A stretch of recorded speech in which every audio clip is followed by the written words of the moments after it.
Praetor Amalthus. What is it? I have a report to make regarding the situation with the Aegis in Tantal. Please, come inside. Yes, Your Eminence.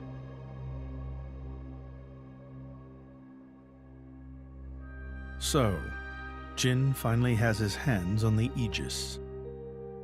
It seems the boy wasn't good for much after all.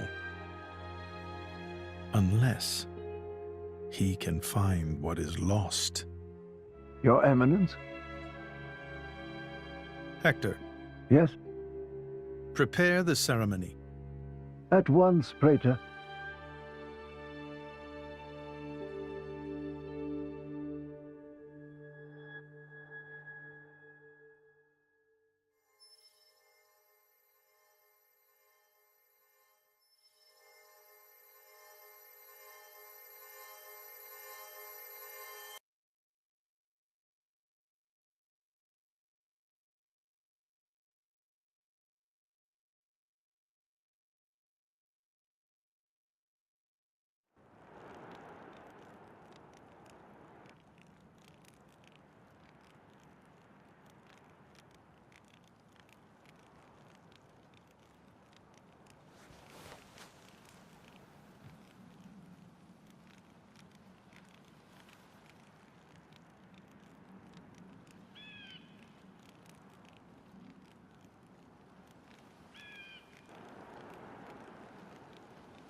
Rex, still sleeping? It 2 days now. His injuries were quite severe. The worst is over, but his body needs time to recover. He'd better get well soon, or...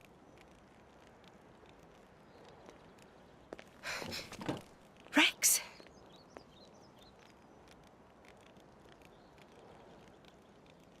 What's that?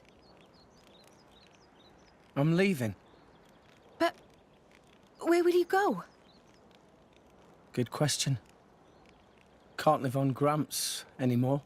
Maybe I'll head for Argentum. Rex, you... What the hell are you talking about, Argentum? What about Pyra? Do you know how desperate the situation is? Or have you finally lost it, you idiot? I know, okay? It's just... Just what? I'm done. Done? When I became the driver of the Aegis, her driver, I felt like I could do anything. But I was just kidding myself. All I've managed to do is hurt her. Again and again. So, I'm done. Oh, for crying out loud, Rex! She got herself caught to save you! I know. So what? So what? Those guys are way out of my league. I can't beat them. It's hopeless. I understand that now. She'll be safe with them.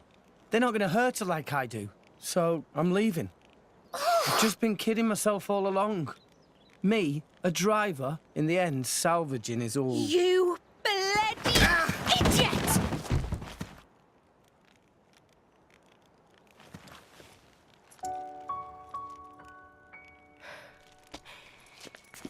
Hurts, yeah? But that pain's nothing compared to what Pyra must be feeling right now. She went with those bastards knowing full well how much it would hurt. For our sake, not hers. I get it, I know. But what do you want me to do? I couldn't even slow him down. Even the Artifice's attack couldn't touch him. What chance do I have against a guy like that? The more I fight, the more Pyra gets hurt. She'll be better off without me by her side.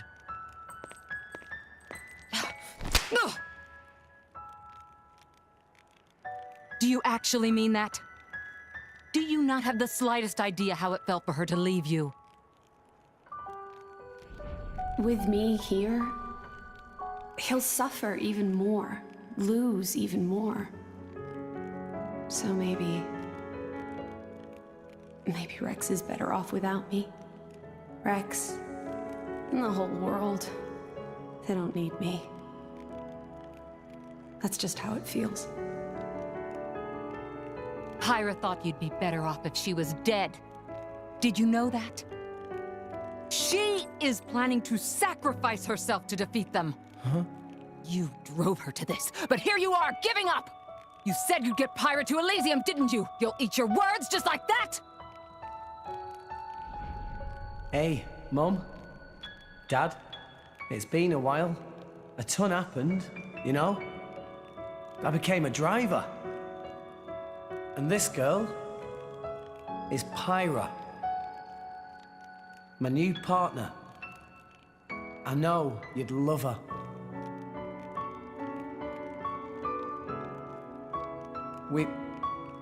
We're going to Elysium, Pyra and me. I don't know what's coming next, but you'll be watching over us, right, guys? Forget it. We'll rescue her on our own. This loser, he's not the Rex we joined up with. Let him go wherever the hell he wants. Come now. Let's not start fighting amongst... Let's give them a chance to work this out. Shall we?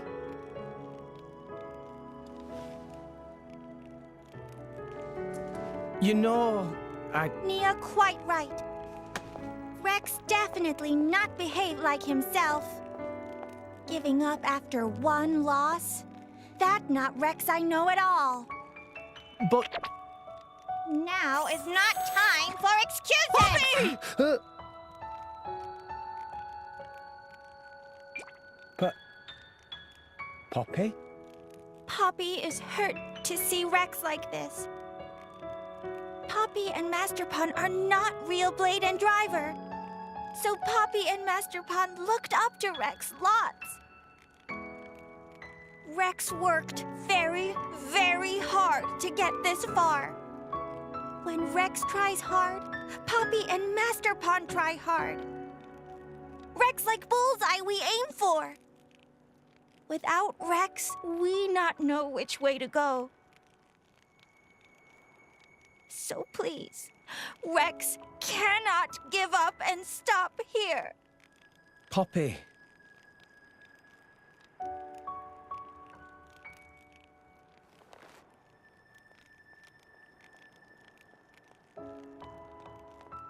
My prince? Chum, Huh? my old man wants to see you. Time to go.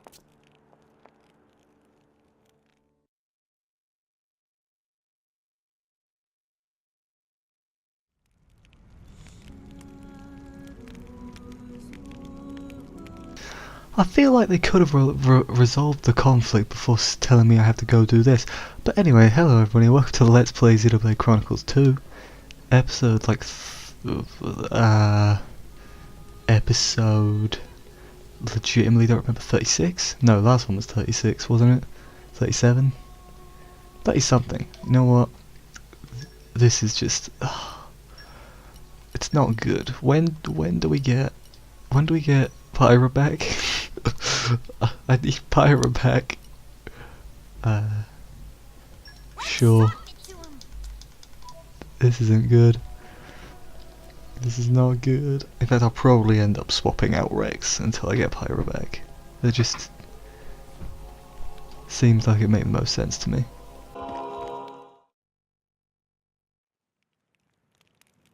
Are you all right to be up and about? Yeah, I'm all healed up. Sincere apologies. If I hadn't attempted to destroy the Aegis, they would never have. If you'd done nothing, they'd have come for her anyway. You're not to blame, Your Majesty. It's my fault. 500 years ago, this kingdom was rent in twain. Some followed Adam, who sought to live with blades and titans as equals. Others opposed him, preferring to consider humans as the masters and titans as our tools. When Adam returned to the Ether, his rivals seized power, leveraging the power of the Omega Theta. They declared themselves the Tantalese royal dynasty. Claiming they were the hero Adam's descendants. Precisely. My ancestors merely used the name of the beloved Adam in order to win over the people.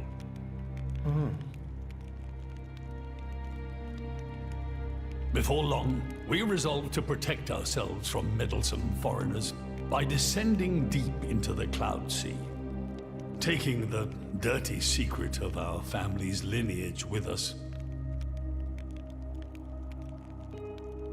The Praetorium, for their part, did not protest. Can you guess why? No. They offered to stay silent in exchange for a certain resource. An annual tribute comprising a fixed quantity of core chips. I have something I wish to show you. What is it?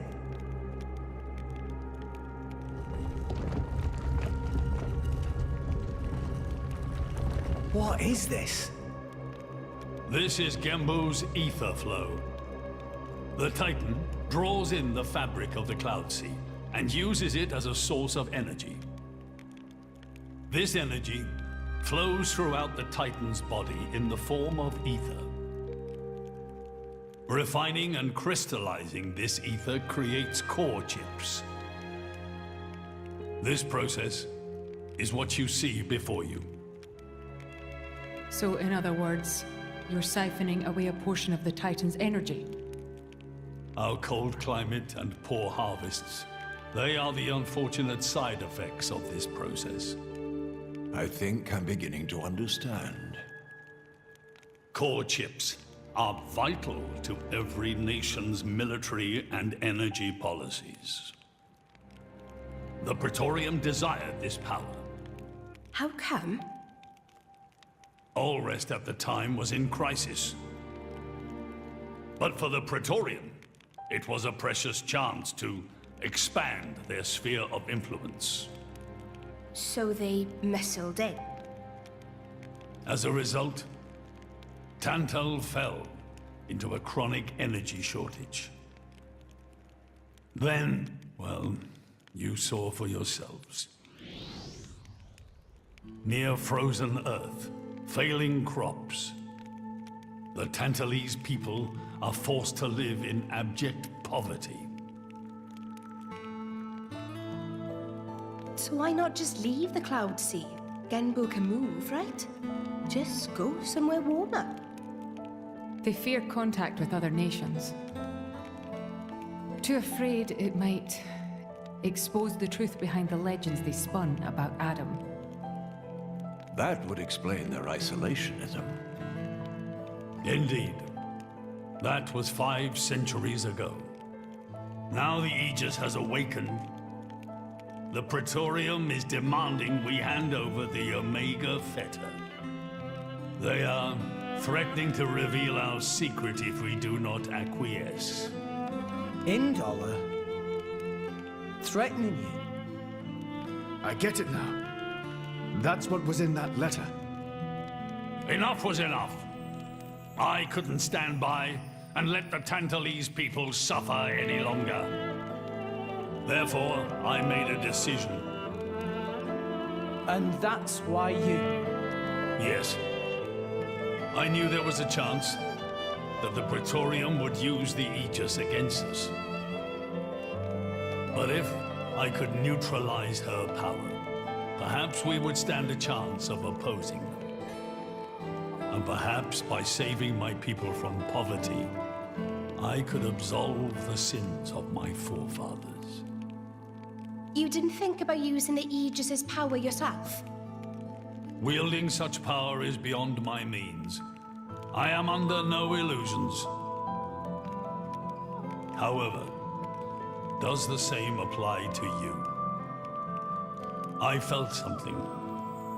When I looked in your eyes, I knew. Perhaps you are the one to whom we can entrust the Aegis's power. Father. In the end, it seems I only managed to make things worse. I can blame nothing but my own judgment.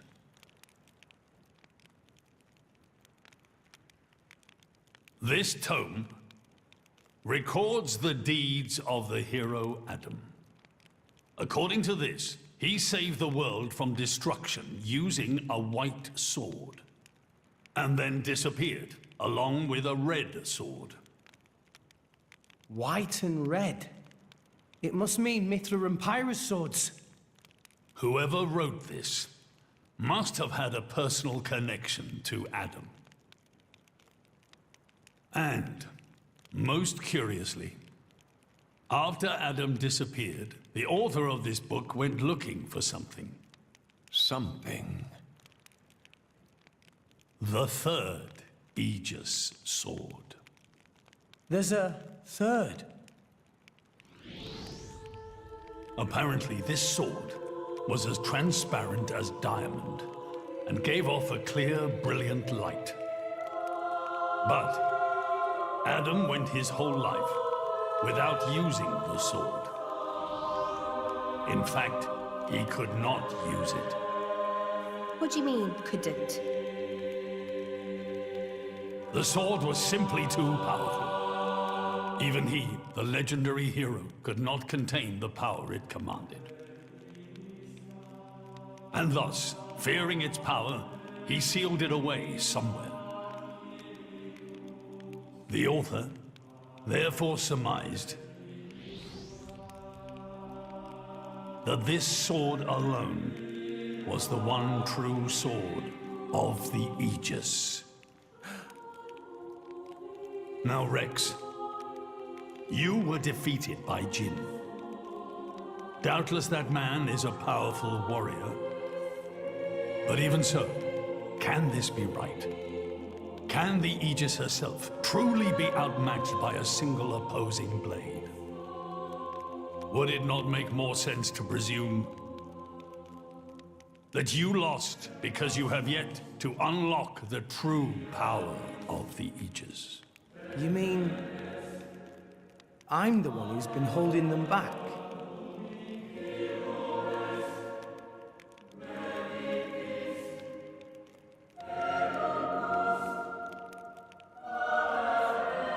Your Majesty, where is that sword? We have to find it somehow. We have to find that sword and rescue Pyra and Mithra. Regrettably, the book does not specify the sword's location. But there must be. However, reading between the lines, it seems the author suspected that the sword lies somewhere in Lefthyria. It's not much, but that's where I would begin the search. In Lefthyria? Are you ready? Huh? Are you ready to do what it takes to be their true driver? Gramps? Well, are you, Rex? Yes! Of course! I'm going to be the driver that Pyra and Mithra deserve. And then, I'm gonna take them to Elysium. Then come with me. I'll show you the way.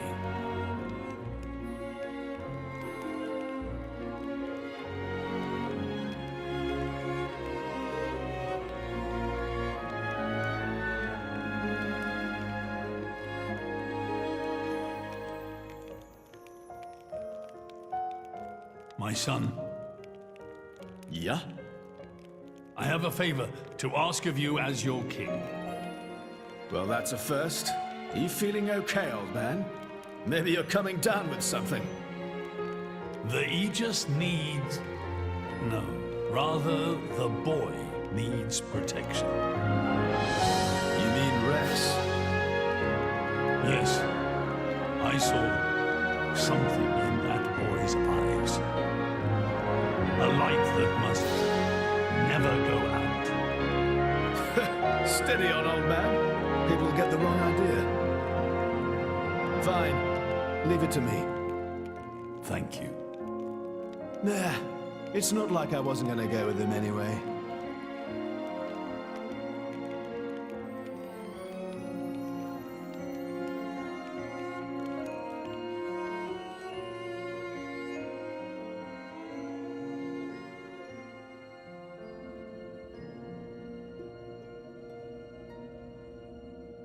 You really can't judge a book by its cover.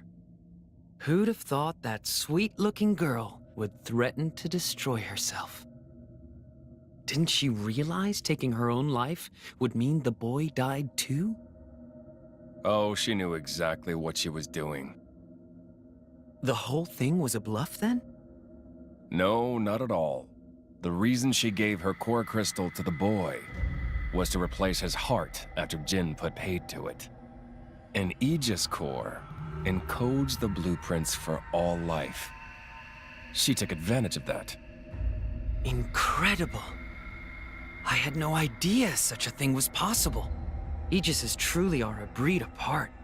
Cores are constantly accumulating data about the outside world. The fact that their injuries are mirrored is a result of their twin cores exchanging information. If you wanted to be poetic about it, you could say that their very lives are intertwined. But there's nothing to stop her from severing that link. What do you mean? Before issuing the kill order to the artifice, she would have transferred the remainder of her core to the boy, letting him live on, heart complete. An Aegis can survive for a short time without a core crystal. Don't ask me why. It's just how we were made.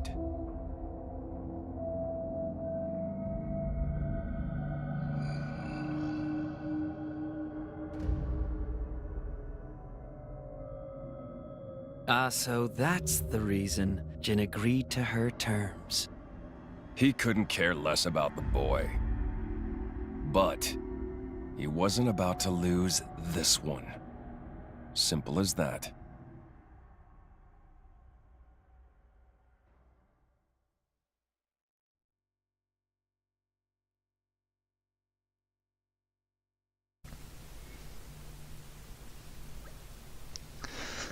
Man, that was a long set of cutscenes. We need to get back to Fonsit. Leftheria, so I'm gonna guess the rest of these chapters are gonna be a lot of just fast traveling around. Leftheria, Fonsit. Sure. Well, it's probably end the episode in a minute, but that's fine. We'll just get where we need to go first. We'll get to Fonsit, and then we'll end it off. It's right behind me. Well, I've been the Sandyman. It's been the Let's Play Xenoblade Chronicles 2. In the next episode, we're going to go down there and try and find the third Aegis sword. And I will see you then.